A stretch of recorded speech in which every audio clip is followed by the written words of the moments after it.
guys, this is Tim again from Lowe's Southern Farms. So today we're gonna just don't really have a whole lot going on today, but we're just gonna kind of walk around, kind of get the sheep out and let the goats out for a little bit. We only got like an hour and a half of worth of daylight left, but they've not been out all day because it's still cold here in East Tennessee. We've been having our cold spells and our warm spells. Hopefully we're close to being over all of that. So anyways, run up here real quick, let them out and let them graze a little bit. Get the gate open. See, hang on a second. You can tell everybody's a little bit hungry. So anyway, I gotta open these other two gates up real quick. Terrible idea. Anyway, so we got, like I said, about an hour and a half worth of daylight left. Through the week I usually don't let the chickens out as much because really I just don't have time to watch them that often.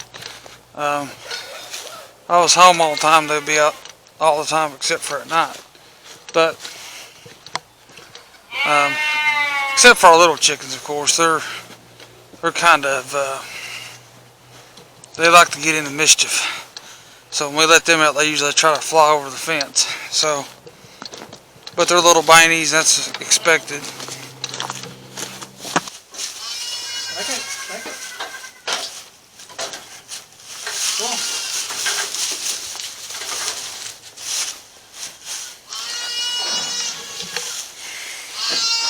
Oh, everybody's crying. Alright, so we can get them moved over to the other pasture. This sometimes takes a little bit, as you can tell. I don't know why they go for this when there's all kinds of it where I just opened, so.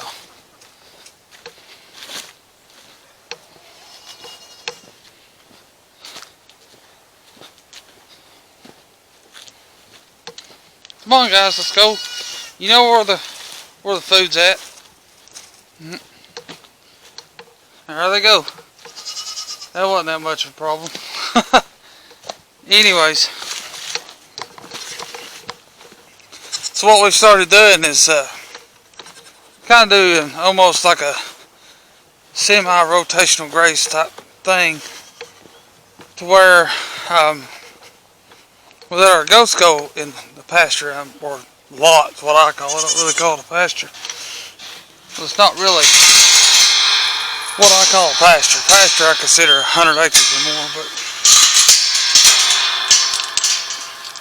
let them go and let the goats go in the pen I'm in right now, since they're a lot smaller, and let the sheep go in this one. Excuse me for a second.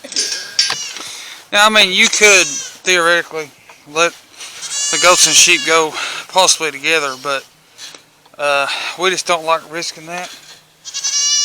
And we do let the chickens out with our sheep when they get out, but hang on a second until they're hungry.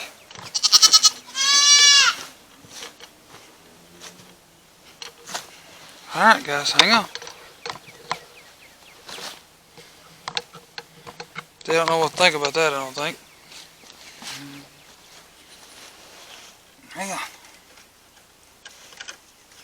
Oh, you ready to get out?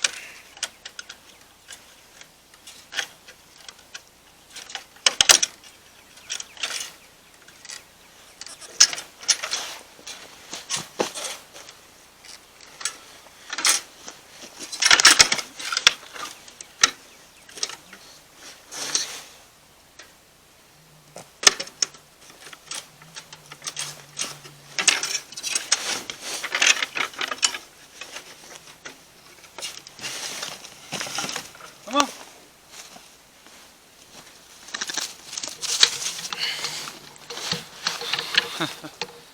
Oh.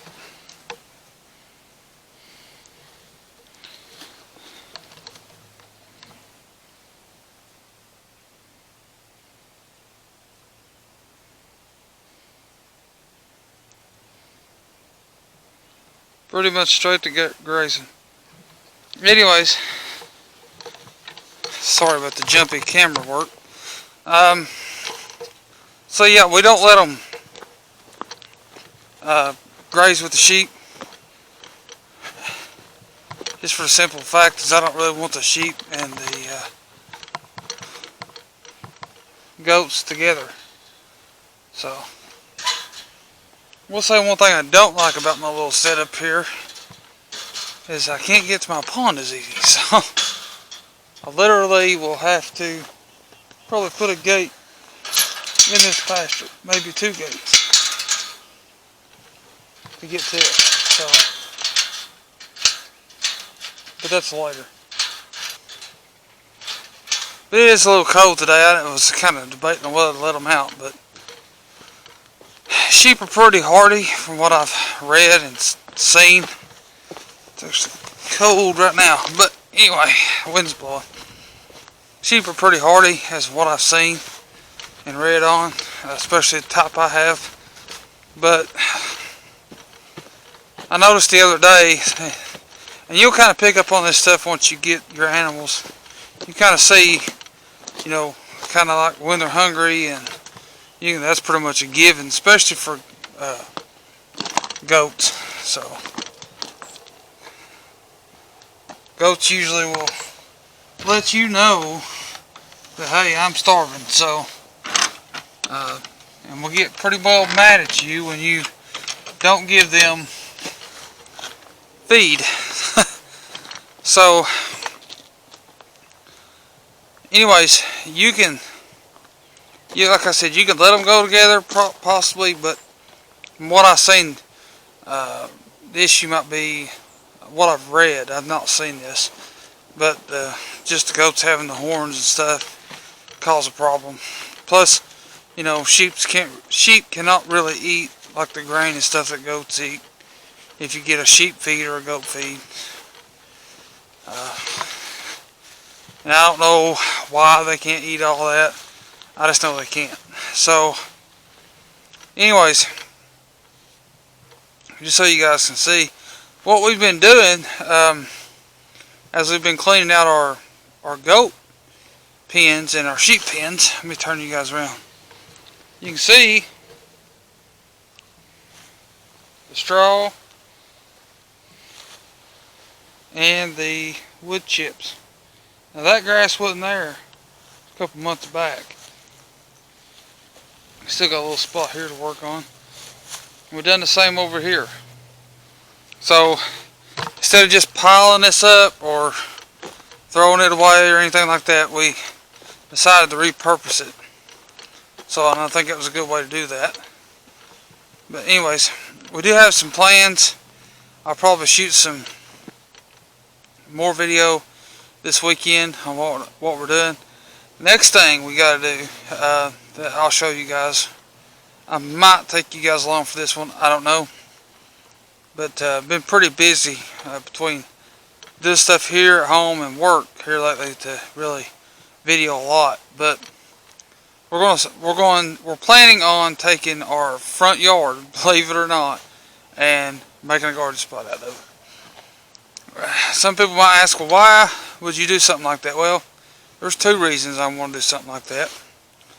Number one, most important reason, is I won't have to mow it more. So, second reason is it'll be more food for our family. Because as you guys know, as this pandemic progresses and stuff, and I know it's slowing down and all that, and they tell you that on the news, yeah, it's slowing down, and it is.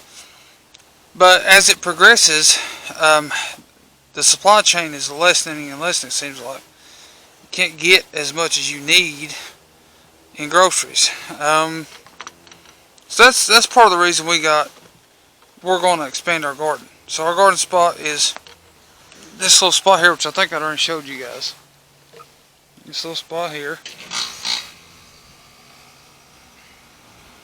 that I fenced off.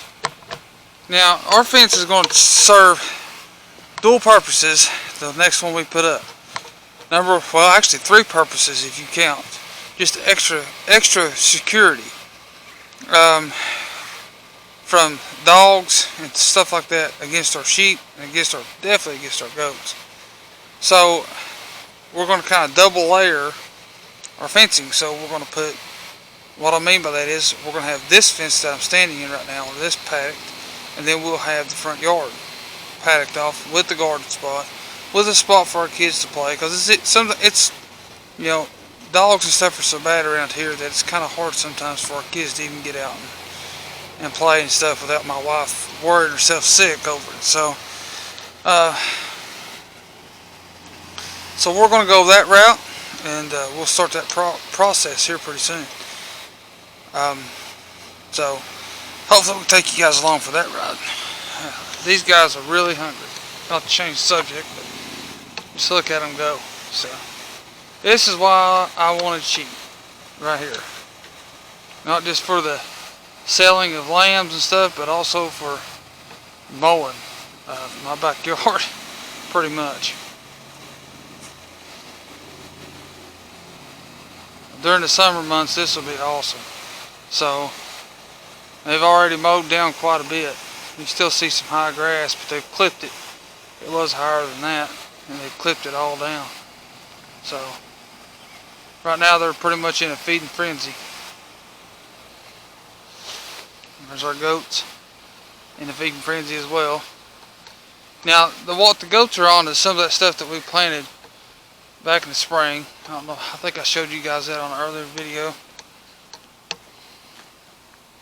That's what that is ryegrass. So I think that's part of the reason this is coming up so quickly. It's just because it's ryegrass. And plus, if you guys remember from earlier videos, we had a burn pile here. What we done is we took it and we spread it across here to just put carbon and stuff in the ground to try to help the ground out a little bit that way.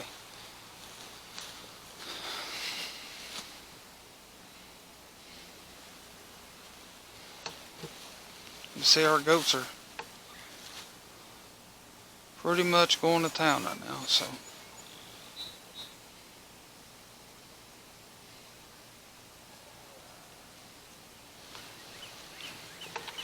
now I will say this: if you want your goats and your sheep and stuff to eat your grass, and I'm not saying starve them to death by no means, but I'm saying if you've got good solid grass, which we have pretty good grass, and you want your goats and sheep to eat, then you're going to have to lay off the feed. If you're feeding them and you're wondering why they're, you know, when you let them out, that they're not eating your grass, or they're just laying around not doing nothing, you might be overfeeding them a little bit.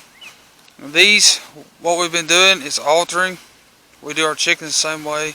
We alter on and off, and I know some people probably gripe me out over that, but we do alter them. So one day they'll get feed, one day they won't. During this time of year, you know, it's still kind of cold. You know, tonight they'll get feed, plus they have grass. One thing I've noticed on the sheep that I had an issue with over the weekend. So we had the white one that we have actually started getting kind of scoury looking feces, you know, poop if you want to get countrified with it. But that's exactly what was going on. He started doing that. And you know, I know from past experience from having, you know, like I said before, we got a cow before a long time ago. So I knew from past experience if I didn't do something about that, I was going to end up in trouble. So luckily, you know, it's not summertime. We don't have to worry about, you know, fly strike or anything like that. So I started thinking, well, maybe we just let him out on the pasture, and that's the reason I was kind of rushing, and that's the reason I didn't film much on getting this fence put up. So anyways, since I've done this and not giving him quite as much feed, but put more grass through his system, which is what he's meant to eat anyways, it's helped. Like, he's literally stopped. So I kind of hopefully I've stopped it before it began. Another thing, if you keep sheep and stuff put up a lot, or you keep goats put up a lot, and they're not able to get out, You know, our goats, they got an outside paddock. They can get out from underneath their shelter and go. Our sheep do not. So if they're constantly in that urine or in that feces, and they're constantly in it, they will catch diseases. Not to say I know everything about sheep and goats. I'm just telling you from past experience with the cow we had and also with the chickens we've had. Our chickens, since so far, like I said, since we've put them on pasture, we've not had anything to come about with cord. So that tells you that, you know, moving them and all that stuff, that works. It really does work. Because an animal, you know, is not created to be in one spot all the time, eating whatever you throw it. So just keep that in mind. But anyways, I'm going to jump off here. You guys have a good day. Have a good week. Hopefully we'll see you later this week. Hopefully we'll get 2 videos posted this week. But until next time, you guys have a good evening. We'll see you